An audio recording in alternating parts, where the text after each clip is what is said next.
கோவை மாவட்டம் பொள்ளாச்சி வடக்கு ஒன்றியத்தில் உள்ள பாலக்காடு ஊராட்சியில் குடிநீர் பிரச்சினையை தீர்ப்பதற்கு 7.5 கோடி புதிய திட்டம் தொடங்கப்படுவதாக அறிவித்து தற்போது வரை நடைமுறைப்படுத்தப்படவில்லை என அதிமுக சட்டமன்ற உறுப்பினர் தாமோதரன் சட்டப்பேரவையில் குற்றம் சாட்டியுள்ளார்.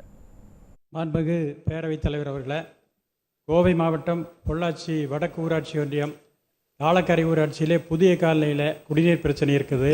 இது பற்றி ஏற்கனவே அமைச்சரிடம் சொன்னதன் அடிப்படையில் கடந்த ஆண்டு நீங்கள் அறிவிப்பில் 7.5 கோடி செலவில் அங்கே புதிய திட்டம் தொடங்கப்படும் என்று சொன்னீர்கள்.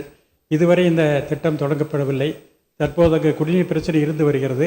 அரசு அலுவலர்களை கேட்கும்போது இன்னும் நிதி ஒதுக்கப்படவில்லை, நிதி ஒதுக்கப்படவுடன் டெண்டர் வைக்கப்பட்டு இது திட்டம் தொடங்கப்படும் என்று சொல்லியிருக்கிறார்கள். அதனால் இந்த ஆண்டு அதுக்கு நிதி ஒதுக்கி அந்த திட்டத்தை தொடங்கப்படுமா என்பதை தாங்கள் மூலமாக அமைச்சரிடம் அறிய விரும்புகிறேன்.